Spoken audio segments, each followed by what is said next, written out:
Bonsoir à tous, on va faire ce soir la paracha de Torah Or sur la paracha de Vayechi. Alors, la semaine dernière, on avait parlé un petit peu des trois trésors que Yosef avait cachés et qu'en fin de compte, il y avait une grande différence entre le premier, le deuxième et le troisième, qu'on parle de la Ahava, l'amour d'Hachem qui se trouve en nous, peut être de trois façons différentes. La première, on avait parlé, c'était celle que tout le monde peut avoir lorsqu'on réfléchit un petit peu à la grandeur divine, alors on a un certain amour vers lui. La deuxième, c'est celle qui est cachée à l'intérieur de chacun de nous, qu'il suffit de faire quelque chose pour la sortir, mais en fin de compte, elle est, quoi qu'il se passe, elle est à l'intérieur de nous.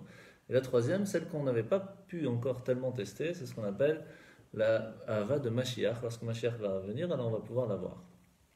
Alors, ces trois qui a été cachées, la première c'était Netzach Od Yesod, Nei. La deuxième vient de Chagat, Chesed V'Vorot Tiferet. Et la troisième, celle de Mashiach, en fait, c'est celle de Chabad. Chorma, Mina, Da'at. Donc comme ça, on sait d'où ça vient, comment Mashiach va venir. C'est pas très compliqué. Alors, maintenant, on va parler dans la parashat Vayechi, vraiment dans le détail, comment fonctionne la Ahava, comment fonctionne l'amour en Hachem. Quels sont ces deux niveaux de Ahavat Olam et Ahava Rabba? Parce que vous savez que dans le Sidour, il y a une différence entre Sfarad, Ashkenaz et Sfard.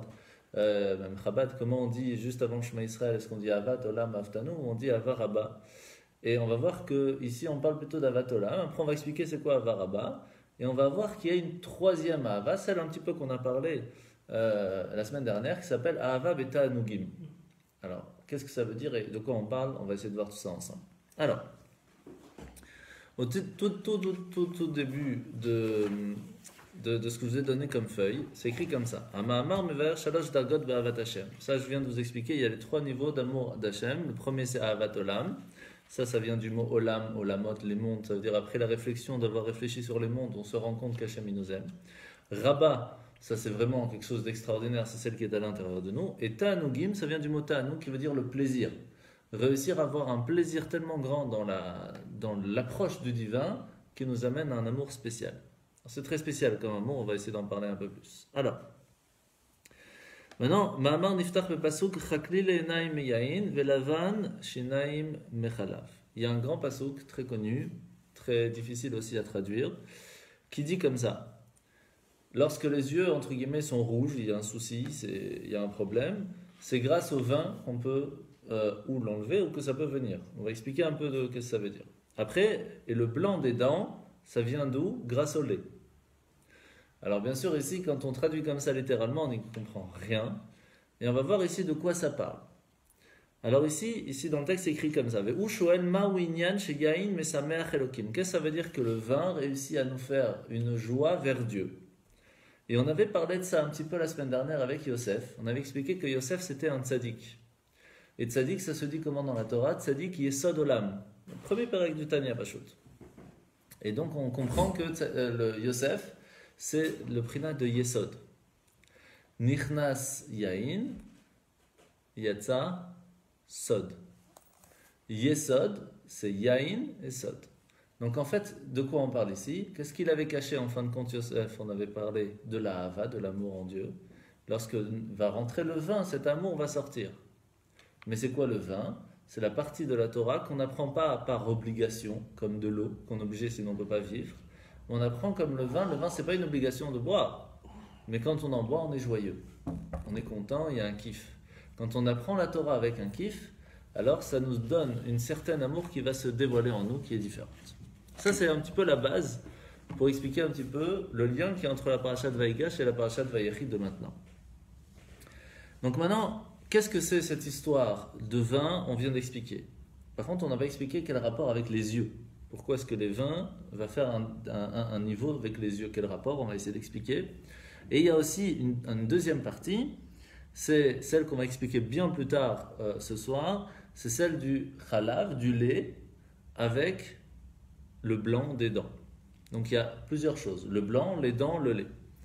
Alors, généralement parlant, on sait que la Torah elle est comparée à plusieurs liquides. Elle est comparée à l'eau, on vient d'expliquer, c'est le minimum vital. Elle est comparée au vin, on vient d'expliquer, c'est quand on étudie la Torah avec kiff. Elle est comparée à l'huile, qu'on en parle dans Hanouka. La Torah est comparée à l'huile parce qu'elle s'imprègne à l'intérieur de la personne et aussi elle fait qu'elle est tout le temps séparée, elle ne peut pas se mélanger avec l'eau, elle n'est pas séparée, elle est toujours au-dessus. Et il y a aussi, la Torah elle est comparée au lait. Pourquoi au lait? Parce que le lait, c'est ce qui permet à une personne de grandir. Lorsqu'un bébé est né, pour pouvoir grandir, il a besoin de lait.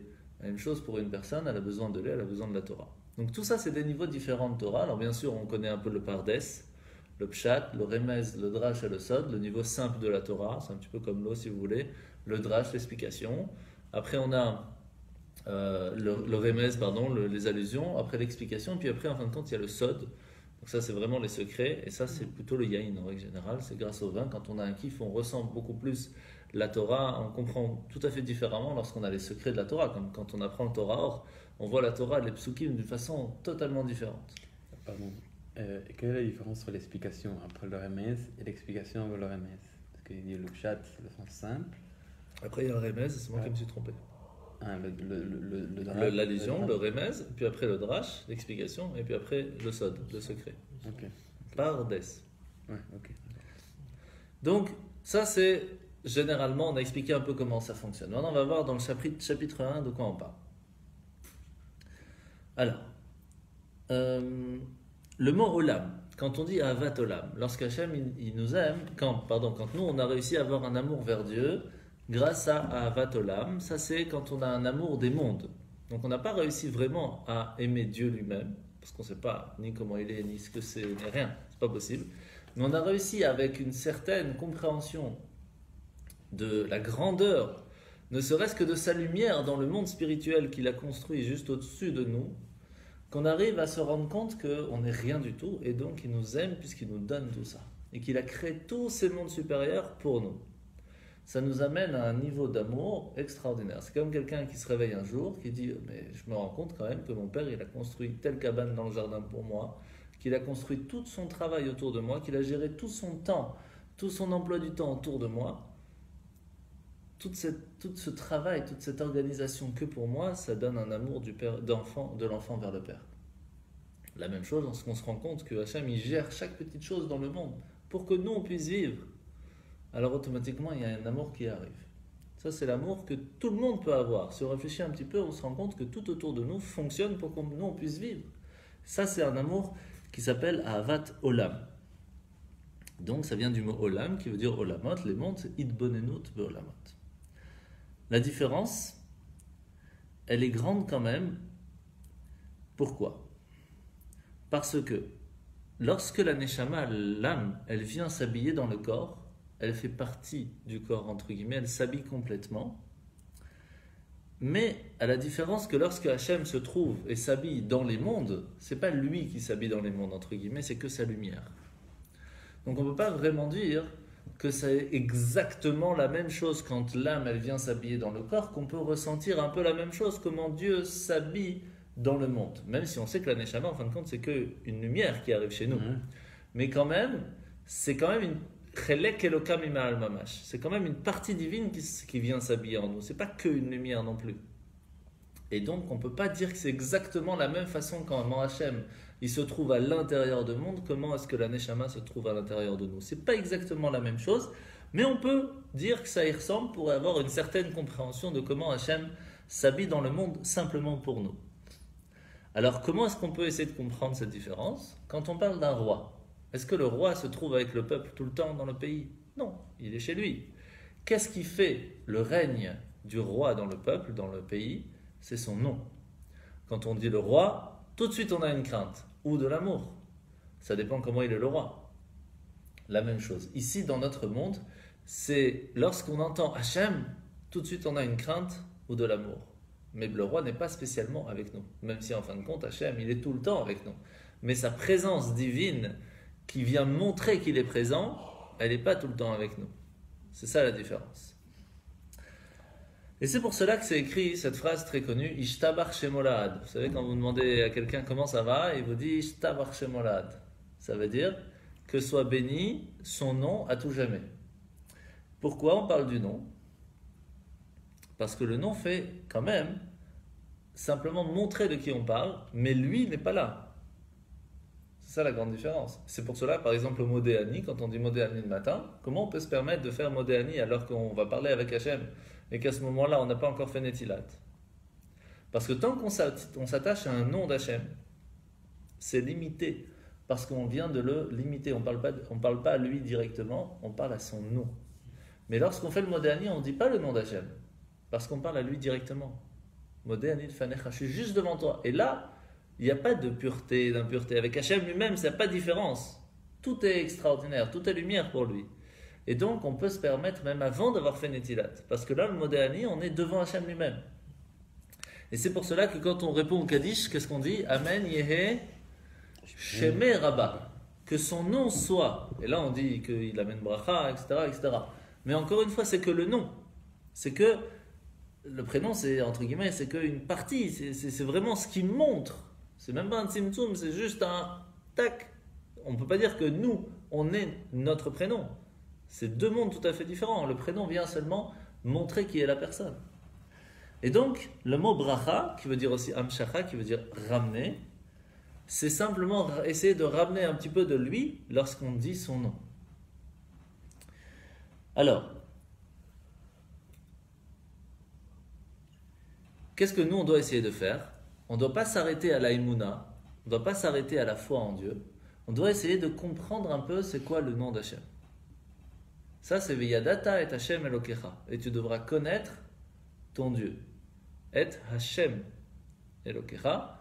Bien sûr, c'est le nom d'Hachem, ici on dit Ado, etc.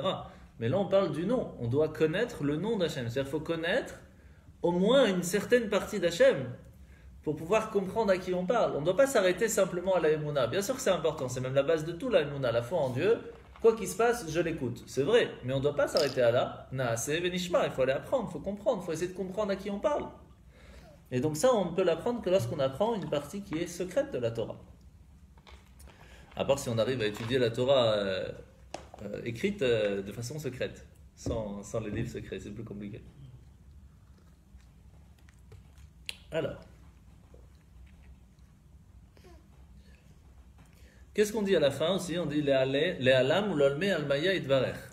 3 fois on dit le mot olam, le alam ou l'olme almaya. Et après idvarech. Idvarech qui vient du mot bracha qu'on a dit que ça veut dire amener, faire une amshacha. Ici on parle des 3 mondes, Bria, Yetzira, Asiya, qu'on essaye de faire amener jusqu'à notre monde chez nous. Le alam ou l'olme almaya idvarech, viens nous bénir. Tous les 3 mondes qui sont au-dessus de nous, qui sont d'une certaine façon quand même aptes à être en contact, parce que quand on parle du monde d'Atsilut, on a déjà expliqué, le monde d'Atsilut il est complètement spirituel, donc il n'a même pas un peu de lien avec le monde matériel, c'est que de la marshava, c'est que on ne peut pas y arriver nous. Le maximum qu'on peut arriver c'est Bria, le monde de la création, parce que c'est là que vient notre âme, donc on a une certaine, on va dire approche, donc on dit que Hachem, lorsqu'il se trouve dans Bria, les Alam, ou l'Olme, Almaya, dans les 3 mondes, qu'il puisse venir nous bénir. Mais on ne peut pas aller plus que là. Ce qui veut dire qu'on ne parle pas vraiment entre guillemets à Hachem lui-même. On parle que à son nom, qu'à une certaine lumière, et encore qui est déjà contractée de très très grande. Et c'est pour cela qu'on dit aussi Baruch Hashem Elokei Israël Mina Olam Ve'ada Olam. Alors, de quoi on parlait? On était en train de parler de ce qu'on avait parlé un peu la semaine dernière, que Yosef a caché 3 trésors. Okay. Un qui a été trouvé par Korach, après qui a été trouvé par Antoninus. C'est ça, hein? Ouais, Antonin. Oui. Et après, le 3e, c'est pour Mashiach. Ça, les 2 premiers, je pense pas que ça avait été dit, mais ça va comme ça, on révise et on approfondit comme ça. Et donc, le premier, c'est l'amour envers Hachem qu'on peut avoir avec une certaine réflexion sur les mondes spirituels. Tu te rends compte qu'il a créé tout ça pour nous, donc tu dis merci, donc tu l'aimes. Il y a un autre, celui qui est plus caché, c'est à l'intérieur de chacun, mais il faut vouloir le trouver. Il y a un 3e qu'on n'a pas encore, quand il y aura Mashiach. On avait expliqué que le premier trésor, ça vient des 3 premiers, comment on appelle ça, les midot. Donc il y a Netzach Od Yesod, juste avant Malchut, donc c'est Nehi. Après il y a Chagat, Chesed Vura Tiferet, ça aussi ça a été trouvé. Mais le 3e, celle de Mashiach, Chabad, Chochma Minadat, ça c'est quand il y aura Mashiach. Au temps de Mashiach, donc on y est. Et c'est là que ça commence un autre amour vers Dieu, différent. Et donc aujourd'hui, dans Parashat Vayechi, on essaye de comprendre quels sont en détail ces 3 niveaux d'amour. Le premier, c'est Ahavat Olam, l'amour des mondes. C'est-à-dire pour l'instant, on a une certaine compréhension et réflexion que sur le monde, que sur le nom d'Hachem. que sur ce qu'il est, entre guillemets, vers ici. C'est rien un nom par rapport à la véritable personne. Tu comprends la différence? C'est pas la personne, c'est que son nom. Donc même ce qu'on arrive à avoir, même quand on fait le Kaddish, c'est ce qu'on était en train d'expliquer, on dit, pardon, Amen Yehe Sheme Rabba, que son nom soit, mais c'est qu'un nom. Le'alam ou l'olme almaya itvarech. Le'alam, c'est le bria, Yetzira, le'alam ou l'olme almaya itvarech. Donc en fin de compte, le maximum de liens qu'on a réussi à avoir, c'est qu'un nom, c'est qu'un monde. Donc on a un certain amour envers Hachem qui est quand même assez profond, entre guillemets, mais c'est très très light. Hey, on a dans les mondes supérieurs, on peut réussir à avoir une certaine compréhension de Dieu, mais lorsqu'on a une certaine compréhension des mondes, pas de Dieu lui-même, c'est que son prénom en fin de compte. C'est que comment il agit dans ce monde. C'est pas Dieu lui-même. C'est comme si je te dis, voilà, il a fait une bonne action, mais c'est pas toi, c'est l'action que tu as faite. Mais toi, c'est encore autre chose. Donc on a réussi, après maintes et maintes réflexions, réussi à ouvrir en nous une certaine amour de Dieu, mais pas envers lui-même, envers les actions qu'il nous donne. Un peu comme on a expliqué tout à l'heure, un roi qui a une certaine prestance dans son pays, mais pas par sa prestance, par son nom. Simplement on dit le roi, tout le monde a la crainte, ou tout le monde a l'amour, ça dépend comment il est le roi. Mais c'est pas le roi lui-même, il n'est pas présent. Alors, on voit ici ça aussi dans la prière du matin, lorsqu'on fait les psukei des Imra, lorsqu'on dit Baruch She'amar ve'haya ha'olam. Béni soit celui qui a dit, et voici que le monde est. D'accord? Qu'est-ce qu'on voit ici? Ou même dans les Lucas, c'est la même histoire, c'est toujours Hachem qui donne la vie au monde, et c'est son nom. Mais lui, c'est un autre niveau. On bénit le nom de Dieu, mais pas Dieu lui-même. On bénit ce qu'il actionne, ce qu'il agit dans le monde, mais rarement Dieu lui-même. La seule fois où on parle de Dieu lui-même, c'est lorsque lui-même parle de lui dans le début des 10 commandements, il dit « Anochi », moi, vraiment Dieu lui-même, Hachem, je suis Hachem lorsqu'il est au-dessus du monde, Elokecha, ton Dieu, lorsqu'il est dans le monde. Mais c'est très rare, à part ça, qu'on parle de Dieu lui-même. Très rare. Même quand on fait Shema Israël, quand on dit Shema, ça veut dire il faut comprendre. C'est comme Béni Shema. C'est pas juste écouter, il faut comprendre. Il faut savoir avoir une certaine compréhension de Dieu pour arriver à un certain amour vers lui. Donc, qu'est-ce qu'on doit comprendre? On doit surtout comprendre le dernier mot du Shema Israël, qui est Shema Israël Hashem Elokeinu Hashem Echad. Oh, ça suit. Alors, le mot Echad, alors il y a énormément d'explications. Ici, la plus classique, entre guillemets, c'est que Aleph, c'est un. C'est quand Dieu il est unique. Et que tout est annulé à lui. Qu'est-ce qui est annulé à lui? Le Chet. Chet, c'est quoi? C'est les 8. Ça veut dire c'est les 7 cieux qu'il y a au-dessus de notre monde, plus notre monde. Et aussi, dans le monde, les Dalet. Dalet, c'est 4. C'est les 4 points cardinaux. Dieu se trouve partout. Soit dans les mondes supérieurs, dans les mondes inférieurs, dans les 4 points cardinaux, partout, il est là. Et donc, lorsqu'on a cette réflexion, cette compréhension, qu'en fin de compte, Dieu se trouve partout avec nous, alors c'est différent. On voit les choses différemment. Et donc, on a une certaine, annulation envers la lumière divine qui se trouve partout dans le monde, qui est très grande.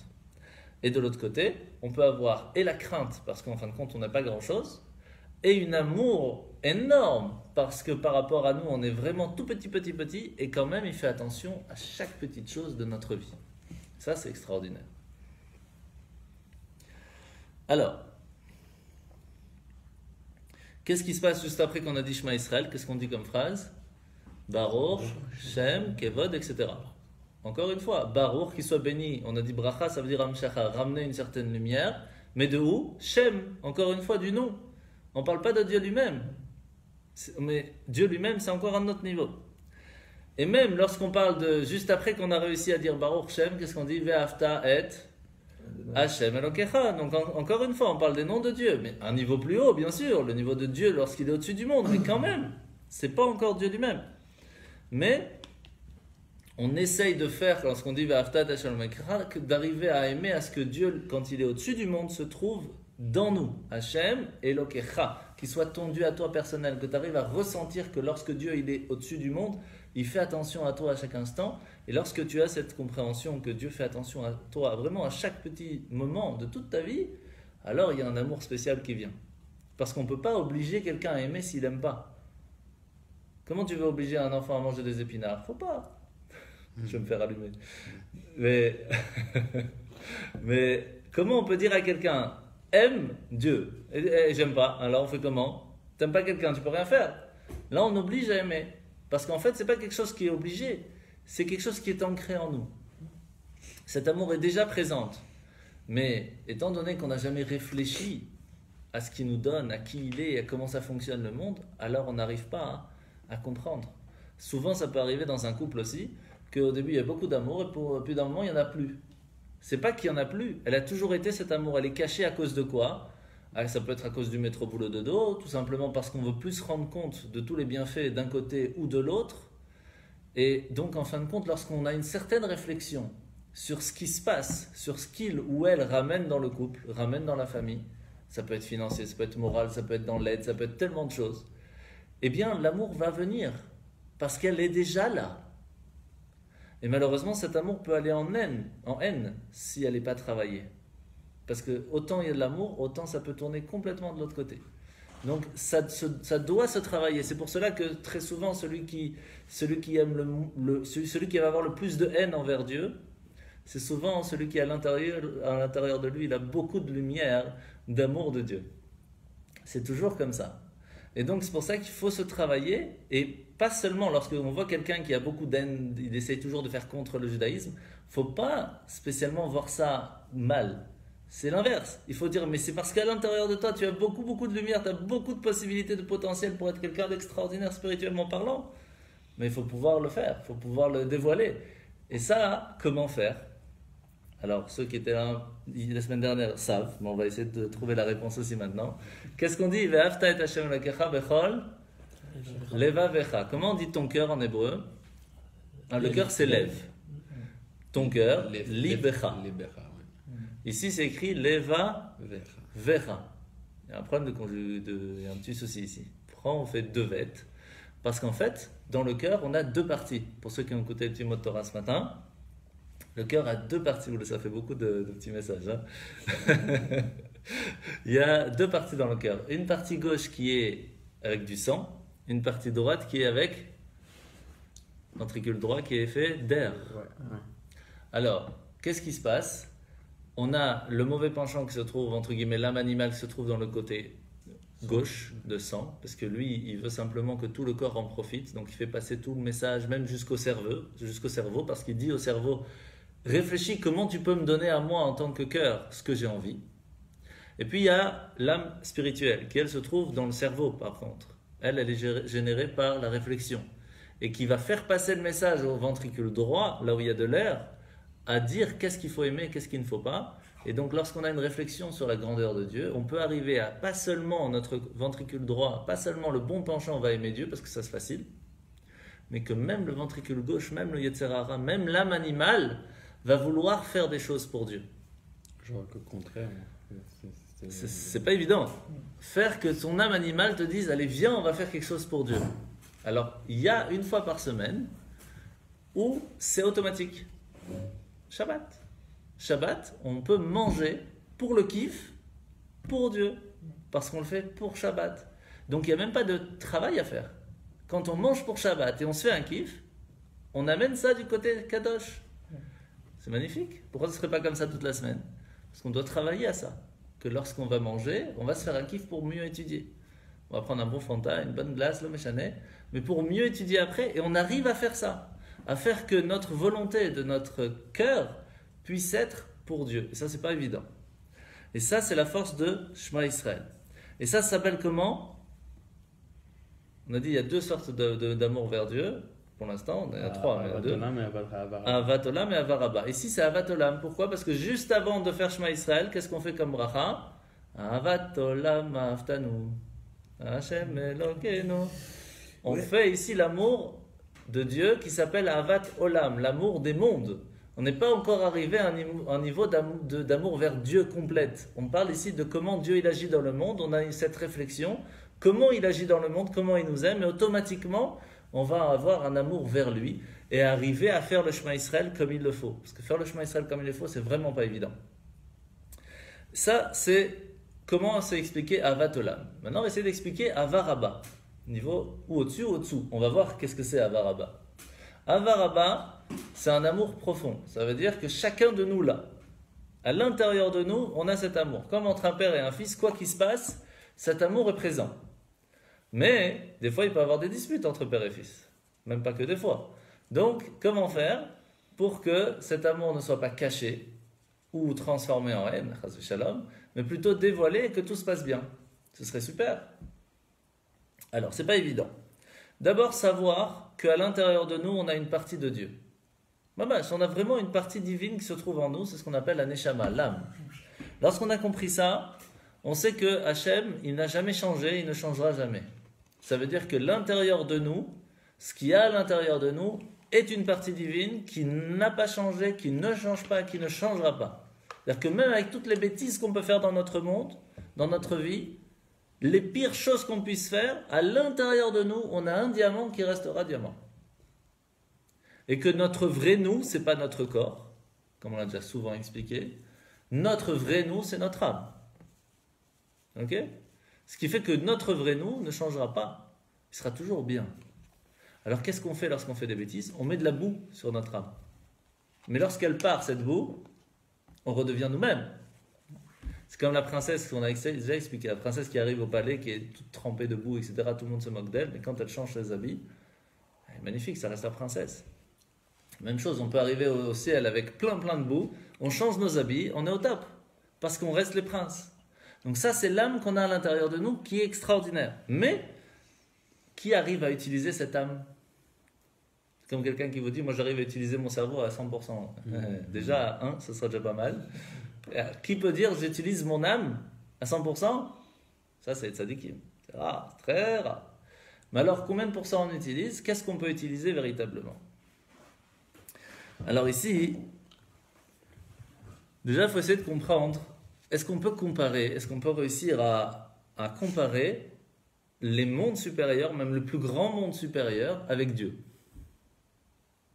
Alors si je vous dis, est-ce qu'on peut comparer une goutte avec l'océan? Vous allez me dire, oui. Il y a une goutte, il y a des milliards de trilliards de gouttes, mais on peut comparer. Mais si je vous dis dans l'infini de l'infini, même le plus grand océan, c'est encore rien. Même le plus grand monde spirituel existant, ça reste une lumière, ça reste un monde, c'est fini. Même s'il est le plus grand possible du monde, il reste avec une certaine limite. Dieu n'a pas de limite. Donc on ne peut pas même essayer de comprendre. Dieu, on ne peut pas comprendre, parce que nous, on a limité. Même si on utilise 100% de son cerveau, ça reste 100 sur 100. C'est pas 101. Il y a une limite. Donc on ne peut pas arriver à comprendre Dieu. Ça, c'est pas possible. Donc, comment faire pour essayer d'arriver à un niveau d'amour vers Dieu, mais de lui-même, de Dieu lui-même? Ça, c'est quelque chose de très difficile. Alors, c'est pas vraiment possible à 100%, mais on peut arriver à s'attacher à l'amour de Dieu lui-même. Pourquoi? Parce qu'on a une partie de lui en nous. Lorsqu'on utilise cette partie qui, elle, est sans limite, alors il n'y a plus de limite. Et donc on peut arriver à aimer Hachem lui-même. On peut réussir à s'attacher à lui parce qu'on est lui. On est un peu Dieu. On a à l'intérieur de nous une partie de Dieu. Maintenant, la question, bien sûr, c'est comment faire pour l'utiliser. Alors, est-ce que c'est pas un peu pour ça que la Chassidut a été controversée? Parce qu'il y a un autre, je pense que c'est Spinoza qui avait dit ça aussi. Il avait aussi été très controversé à cause de dire un peu un chalek elokam shofet. Est-ce que c'est pour ça? Peut-être, j'en sais rien. Okay. Alors, comment faire pour réussir à arriver à ce niveau-là? On ramène un petit peu le Shema Israël. On a dit Bechol Levavecha, c'est de réussir à faire que son corps et ses volontés physiques soient faites pour Dieu. Ça peut se faire par la réflexion. Lorsqu'une personne, elle gère son corps, elle peut dire au cerveau, c'est toi qui gères ce que je vais vouloir aimer ou pas. Et c'est pas parce que j'aime que ça veut dire que je vais faire. C'est le cerveau qui choisit. Ça, c'est accessible à tout le monde. Chacun à son niveau, mais c'est accessible. Par la réflexion. plus quelqu'un il est intelligent, plus il utilise son cerveau, plus il arrive à gérer ses pulsions. Un enfant, par exemple, il n'a aucun contrôle, en tout cas pas grand-chose. Donc quand il veut quelque chose, il ne comprend pas qu'on lui dise non. Parce que si je veux, pourquoi pas? Lorsqu'il grandit, il mûrit, il apprend à utiliser sa tête. Et donc lorsqu'on lui dit non, il comprend que des fois ça peut arriver oui, des fois ça peut arriver non. Donc il n'y a pas de problème à ça. Et donc une personne qui a 50 ans qui vous dire ah non, mais moi je veux faire tout ce que je veux, c'est qu'il a un cerveau de bébé, tout simplement. Pas j'ajoute. C'est celui qui se contrôle, qui sait dire à son cerveau, qui sait dire à son cœur, c'est pas toi qui choisis, c'est moi qui choisis. Sinon, on est tout simplement, comme vous vous rappelez, on parle de l'humain qui se trouve sur un âne, et c'est l'âne qui choisit le chemin. C'est le corps qui choisit où l'humain il doit aller. Maintenant, on a, après Bechol Levavecha, on Bechol Nafshecha. Bien. L'âme, ça c'est un autre niveau encore. C'est lorsque la Nefesh Abahamit elle-même, elle commence à vivre pour Dieu. Pas seulement le mauvais penchant, mais même l'âme qui se trouve à l'intérieur de nous va vivre pour Dieu. C'est-à-dire que même lorsqu'on dort, lorsqu'on mange, chaque petit instant de vie est fait pour Dieu. C'est déjà un autre niveau déjà. Parce que là, c'est pas qu'on est en train de se battre pour ne pas faire de bêtises, mais chaque petite chose de sa vie est gérée pour Dieu. Et on a un autre niveau, et celui-là, il n'est pas marqué tout le temps. Parce que quand on va dans Ve'ayam Shamoa, il y a Bechol Evavchem ou Bechol Nafshechem, Bechol Meodechem, mais c'est très rare de retrouver ce Meodecha. C'est de tout ce que tu as. Tout, sans limite. Tout est pour Dieu. Ça, c'est plus difficile. Pourquoi?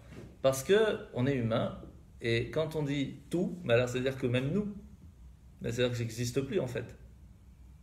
Ça, c'est plus difficile pour un humain d'accepter de ne plus exister que pour Dieu. Et on peut arriver à un certain niveau qui s'appelle Bitul Beyesh. Ça veut dire j'existe, mais j'existe pour Dieu. Ça, c'est facile, entre guillemets, c'est accessible à tous. Mais dire je n'ai même plus d'existence, je ne suis que l'intermédiaire de Dieu, et c'est même pas moi qu'entre guillemets qui choisit. Ça, c'est très rare. C'est Bitul Bemtsiout. C'est un niveau très très très rare à arriver. Oui, mais comment tu arrives à ce stade? Parce que c'est au final toujours ton cerveau qui dit quoi faire. Alors ça dépend. Si c'est le cerveau, c'est-à-dire que c'est toi qui choisis. Non, parce que peu importe ce que tu lis, c'est à un moment de ton interprétation. Donc, parce que c'est ton cerveau. Je suis l'intermédiaire, je suis l'intermédiaire. C'est ça, c'est ce que j'explique. C'est ça. Quand tu dis je suis l'intermédiaire, tu dis je. Donc il y a un problème. C'est arrivé. Parce que j'ai l'impression qu'aujourd'hui c'est impossible de ne pas avoir le contrôle. Enfin, dans ce que tu dis, ça serait qu'on réfléchit plus, entre guillemets, on se laisse aller et qu'on est contrôlé par... Non, on ne parle pas d'un contrôle comme ça parce que c'est pas ce que Dieu veut. Okay. Il veut que ce soit nous qui fassions le choix. Oui, donc au final c'est... Mais comment t'expliquer? Donc il y a une personnalité. Tu as... Oui, quand on parle de personnalité, par exemple, si je te dis Kippour, il ne faut pas fumer. D'accord? Est-ce que tu te poses la question, il ne faut pas fumer, donc je vais m'arrêter de fumer, et donc, même si c'est difficile, je ne vais pas le faire. Ça veut dire que tu choisis, toi, de ne pas le faire. C'est toi qui choisis. Par contre, lorsque pour toi, tu ne te poses même pas la question, Kippour, c'est pas que je dois faire un effort pour ne pas fumer, c'est Kippour. J'ai même pas la volonté, même pas je pense, même si je suis un fumeur invétéré, ça change rien. C'est comme ça. Ça, c'est réussir à être annulé complètement à Dieu. Il n'y a même plus une question de comment ça se passe. Alors tu peux faire ça à tous les Shabbats. Shabbat non plus, il ne faut pas fumer. Il ne faut pas allumer la télé. Même chose pour la semaine. Est-ce que je me pose la question, est-ce qu'on peut manger cachère ou on peut ne pas manger pas cachère, ou j'ai envie de manger pas cachère, mais comme on ne peut pas, alors je choisis de ne pas le faire. C'est encore moi qui choisis. Lorsqu'on arrive au moment où il n'y a plus besoin de faire ce choix, parce que c'est évident. C'est vrai. Là, on est plus annulé envers Dieu. C'est pas nous, entre guillemets. Ça y est, c'est notre vie, c'est Dieu. Mais réussir à faire ça pour toute sa vie, ça, c'est pas évident. Il y a des choses, chacun à son niveau, qui par l'éducation, par le travail, par les efforts, arrive à un certain niveau où dans des choses, il est encore très loin, il doit se battre pour ne pas les faire. D'autres où il doit se battre un tout petit peu. Et d'autres où pour lui, c'est évident, il ne se pose même plus la question. Donc être complètement annulé vers Dieu, c'est presque impossible. Mais il y a des choses, oui, on peut y arriver à force de travailler. Il y a des choses dont on ne se pose pas la question. Shabbat, Shabbat. Ça veut dire, voilà, c'est comme ça. Et le plus classique, on ramène Kippour, parce que c'est entre guillemets un petit peu plus facile à comprendre.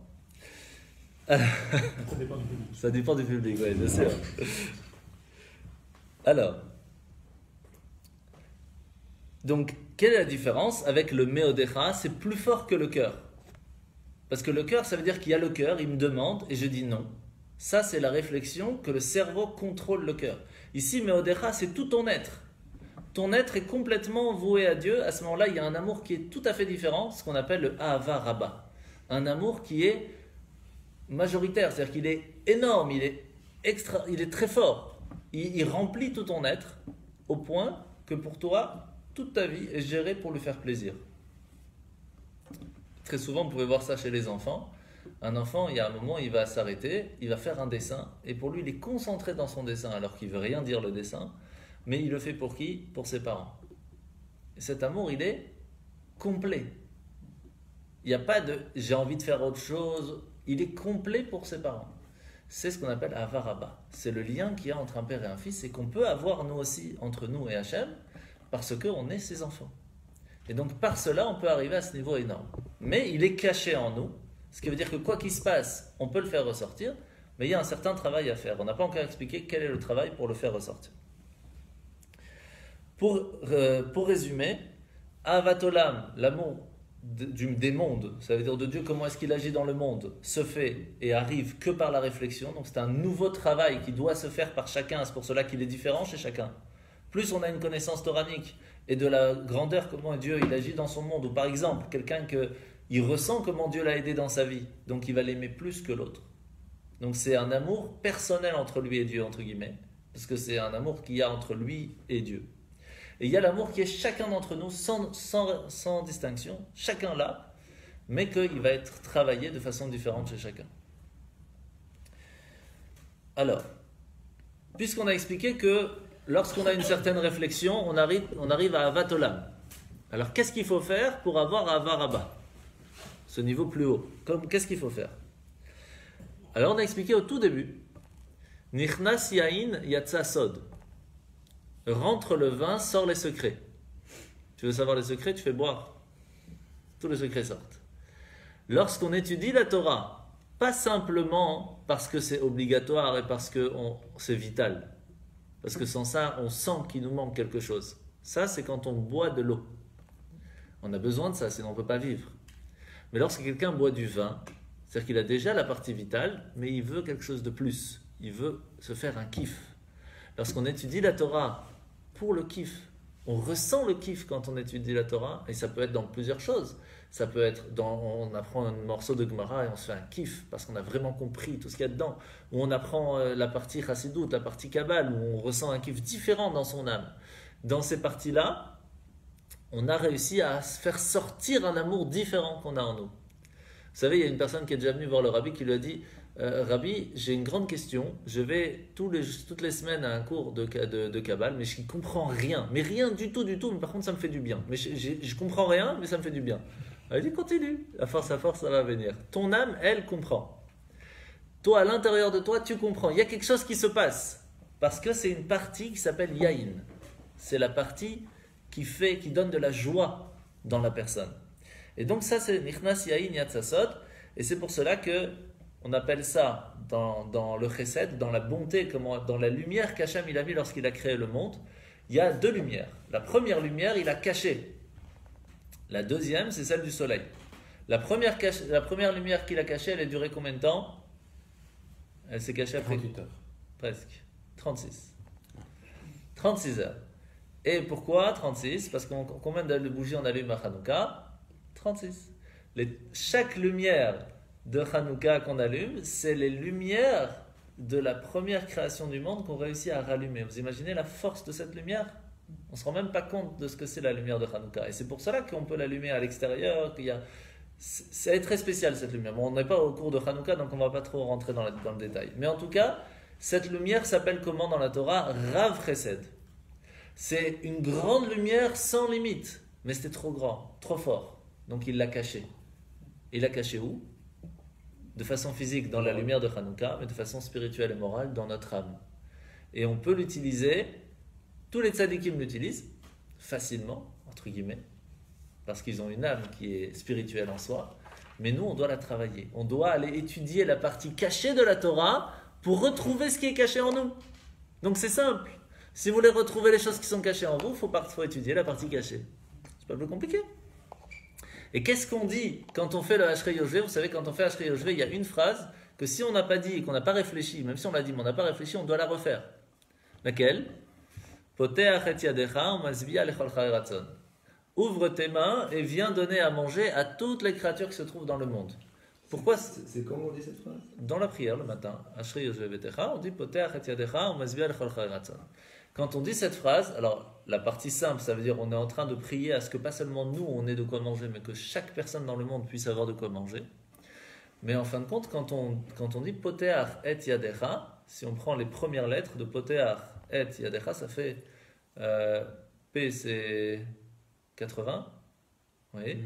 Aleph c'est 1, et yadecha c'est 10, ça fait 91, 91. Quand on prend le nom d'Hachem avec Elohim, ça fait les deux ensemble, ça fait 91, 91.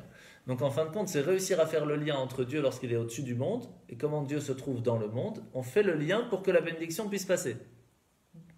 Ça, c'est un petit peu l'explication cachée qu'il y a dans cette phrase. Et il y a encore plein, mais on ne peut pas rentrer dans le détail. Mais surtout, quand on dit Poteach, ouvre, et yadecha, c'est quoi le yadecha? C'est le yud, yudecha. C'est quoi le yud? C'est un point. Le point qui est caché à l'intérieur de nous, on nous dit, ouvre-le. Donne-nous la possibilité de trouver les secrets qui sont cachés en nous, dans ce point, dans notre âme que tu as mis en nous. Ouvre-le. Dévoile les secrets. Donne-nous la possibilité de ressentir ta présence. Ce serait super. Ou pas? Ah oui, c'est plus dur après quand on sait qu'il est là. Hein. Donc, lorsque on arrive à réussir à dévoiler le yud qui est à l'intérieur de nous, qu'est-ce qu'on peut arriver à faire?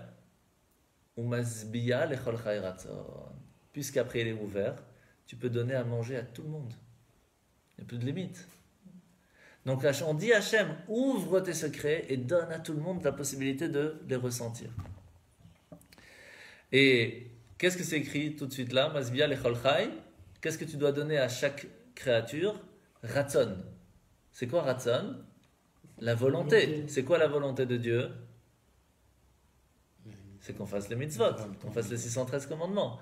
Donc donne à chacun tout ce qu'il a besoin pour qu'il puisse se réveiller à l'intérieur de lui, qu'il réussisse à comprendre que son âme est présente, ce qui lui donnera automatiquement la possibilité de faire les 613 commandements de la façon la plus facile possible.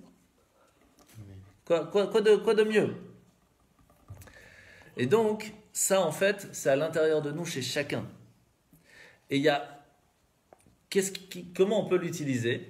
Comment on peut réussir à utiliser notre âme? On a 3 habits pour cela. Le premier s'appelle Marshava, le deuxième c'est Dibour, le troisième c'est Maasé. Pour pouvoir réussir à s'attacher à la volonté de Dieu, et donc réussir à amener à l'intérieur de nous cet amour qui est caché, et la réveiller, on peut le faire par la pensée, par la parole ou l'action. Malheureusement, aujourd'hui on est dans un monde que lorsqu'on essaye de faire utiliser à une personne sa pensée, elle est déjà tellement encrassée par les films, les séries et les bêtises que c'est très difficile. Même par la parole, avec toutes les bêtises qu'on dit, qu'on parle, qu'on truc, mais une action peut réveiller le cœur de la personne. C'est pour cela que c'est important à mettre les tefilines. Et lorsque quelqu'un, on sait qu'il n'a pas mis, simplement lui mettre les tefilines.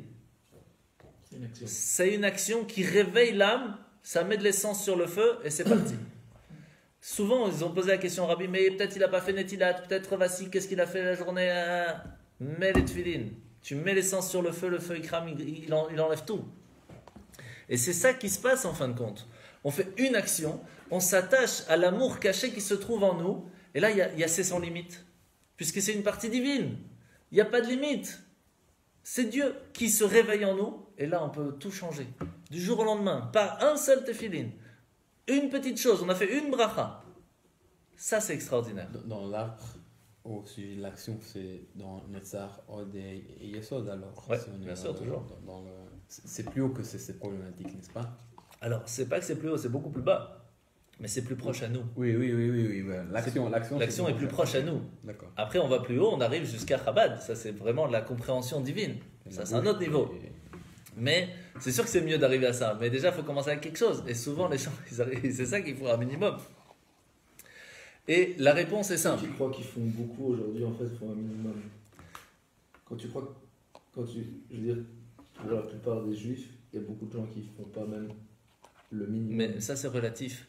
Parce que, imagine un enfant qui a 4-5 ans et qui fait 2 bonnes actions dans sa journée, c'est un grand sadique. Un adulte qui fait les mêmes actions, c'est catastrophique.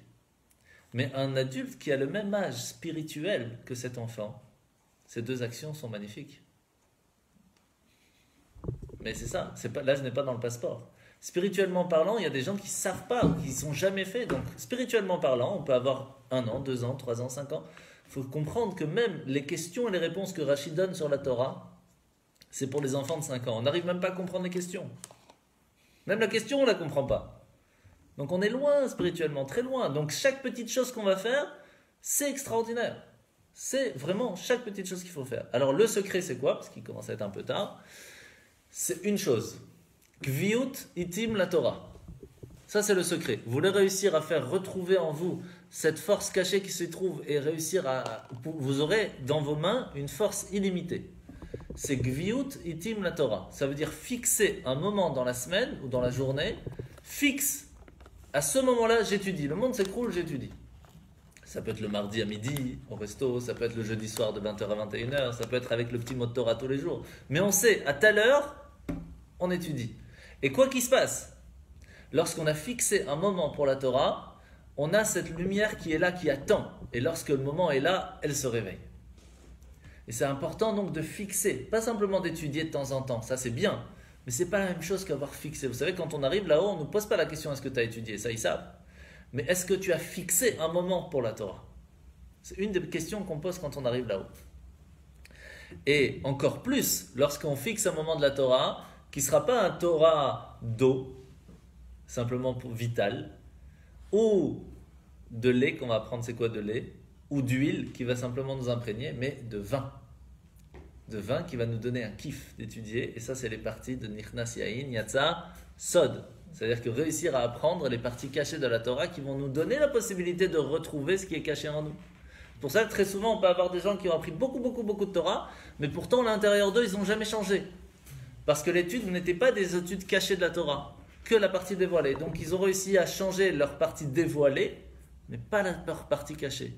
Et ça, c'est beaucoup plus difficile. On peut éprouver aussi le plaisir. Ah oui, mais c'est pas la même chose. Mais ça transforme aussi bien sûr, ça transforme. Mais c'est sûr, la Torah, ça transforme quoi qu'il se passe. Mais on peut, et même quand on apprend la Torah cachée, on peut ne pas changer. Ça dépend comment on l'apprend. Est-ce qu'on l'apprend comme un Sefer Torah? Ça veut dire on écrit de l'encre sur du parchemin, on écrit cette Torah sur notre cœur, ou on écrit cette Torah dans notre cœur. C'est 2 mondes. Est-ce que c'est écrit ou c'est gravé? C'est 2 mondes tout à fait différents. Ça aussi, ça dépend comment on l'étudie. Et donc, en fin de compte, on a dit qu'il y avait 3 sortes d'amour. La première, on a compris, c'est Ahavat Olam. Réflexion de la grandeur de comment Dieu agit dans le monde, qui nous amène un amour vers lui, et donc la volonté de faire la Torah, les mitzvot. Le deuxième, quelque chose qui est déjà ancré à l'intérieur de nous, lorsqu'on va étudier, qu'on va fixer des moments fixes d'études de la Torah, mais d'études de la Torah qui va nous donner un kiff, et donc qui va faire ressortir l'intérieur de ce qu'on a, on va réussir à trouver ce 2e niveau d'amour. Le 3e, il est différent.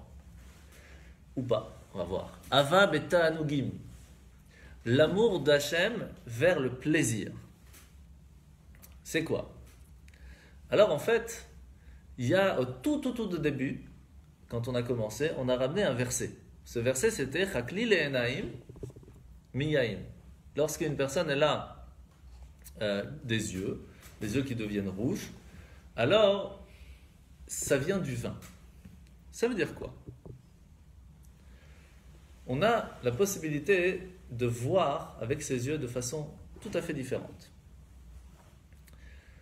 Il y avait une fois un enfant qui voit un avion dans le ciel et dit à son père « Waouh, elle est toute petite !» Et il l'amène après à l'aéroport et dit « Waouh, elle est énorme !» Qu'est-ce qu'il a appris d'ici? Attends, tu peux répéter c'était pas... Un enfant qui était dans la rue, il voit un avion qui passe Ok. et il dit à papa, papa, elle est toute petite. Et ils arrivent à l'aéroport, elle est immense. Et le père lui dit une phrase qui va faire réfléchir l'enfant qui est, tu vois, plus tu t'approches de l'avion, plus elle est grande pour toi, plus tu seras loin de l'avion, plus elle sera petite pour toi. En deux mots, plus tu t'approches de Dieu, plus tu verras comment il est grand, plus tu t'éloignes de Dieu, plus tu penseras qu'il est petit. C'est fort. En fin de compte, les yeux nous donnent la possibilité de ressentir l'amour d'Hachem. Si pour nous on sent qu'il est loin, alors on peut avoir ce qu'on appelle le tsimaon, la soif de vouloir avoir plus.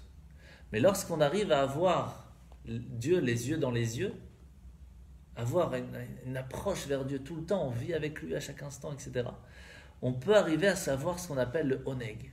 Le oneg, c'est le plaisir de vivre comme Dieu nous le demande et ressentir ce plaisir. C'est pas toujours évident, parce que c'est pas toujours facile de faire la Torah. Mais lorsqu'on arrive à ce que la Torah ne devienne plus une galère, si on veut, mais devienne un plaisir, on le ressent, on le vit, alors on arrive à l'amour de Dieu par le plaisir. Et là, on fait les choses tout à fait différemment. Quand quelqu'un il a compris que Shabbat, on éteint les téléphones parce que c'est un kiff.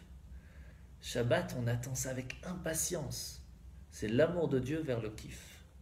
Pas uniquement dans l'étude de Torah. Dans tout, en règle générale. Tu peux manger, tu peux dormir, tu peux tout. D'accord. Quand tu sais que tu vas dormir, tu vas recharger les batteries, tu vas pouvoir te rattacher avec Hachem, tu fais ton Shema Israël avant de dormir comme il le faut.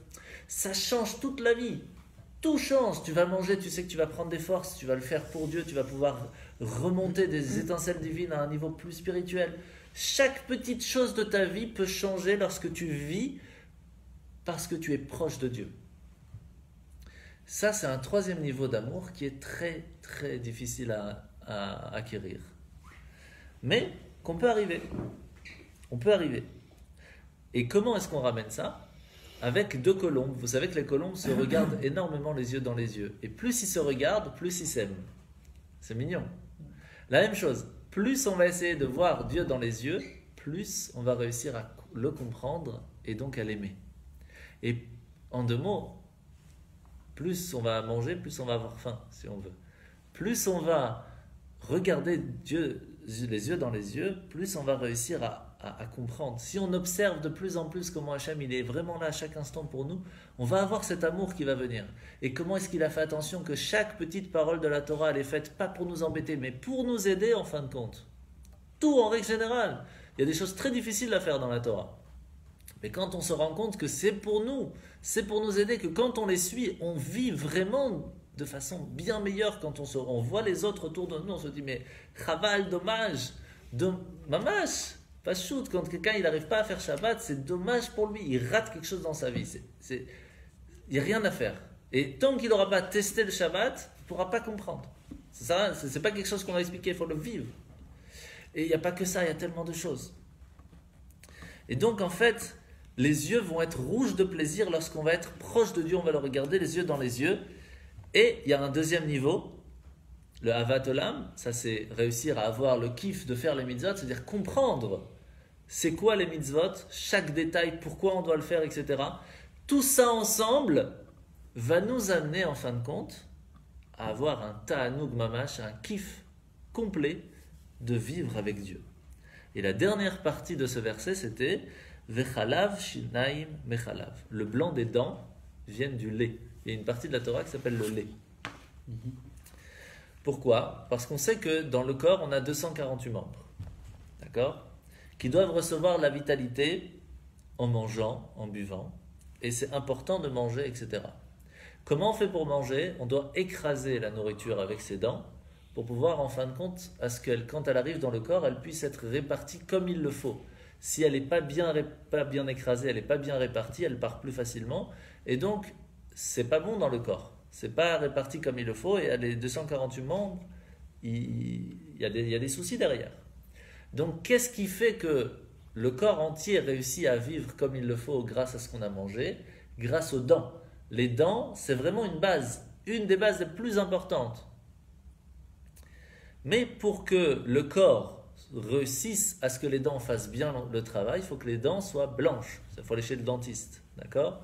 Ça veut dire, il faut poser la question aux professionnels des dentistes des dents spirituelles, savoir comment il faut écraser la nourriture pour que la nourriture puisse arriver partout dans le corps et dans son âme, pour que ce soit bien et pour ne pas que ce soit pas bien. Vous savez que le mot minag, coutume, ça a les mêmes lettres que Gehenom, l'enfer. Quand on veut essayer de faire des fois trop, ça devient un enfer, c'est plus vivable. Donc il faut poser la question à son rave, savoir comment faire pour écraser chaque petite chose qu'on essaye de faire, qu'on prend chaque mitzvah, on le découpe, on essaye de comprendre chaque petite chose pour savoir comment nous aujourd'hui on doit les faire. Et puis bien sûr après évoluer doucement, mais on n'est pas tous au même niveau, donc on doit évoluer et demander, savoir comment écraser ces détails de mitzvot, ce qu'on appelle dikdouk.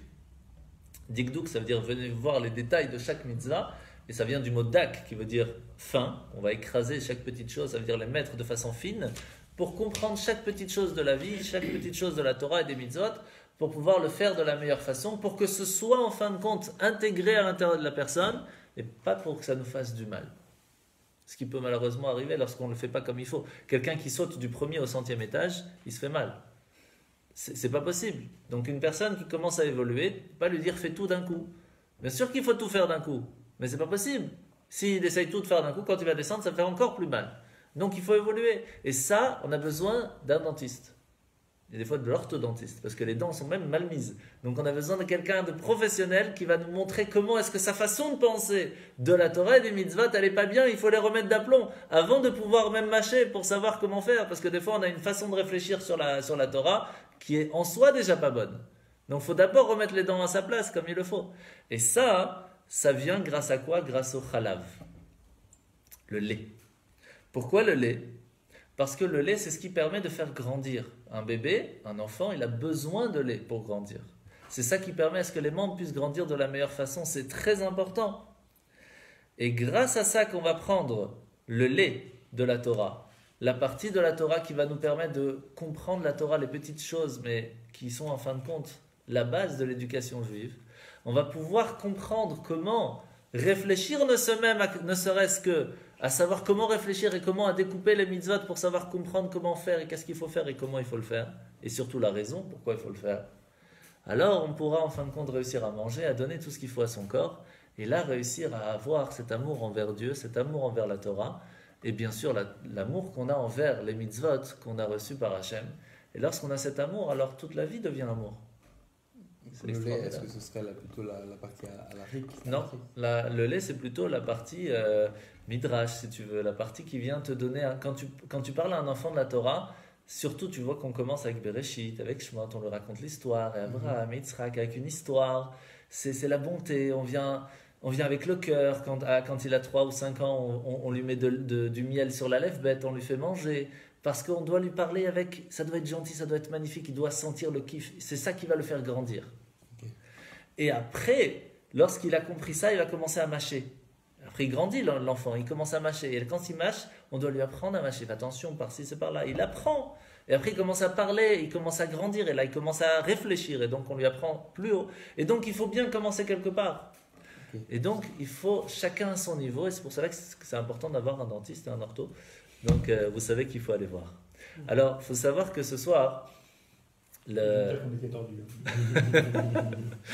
faut savoir que ce soir, le cours... Il est l'Eloi Nishmat de la grand-mère de Maxime Dahan, Simcha Bat Miriam Sharbit.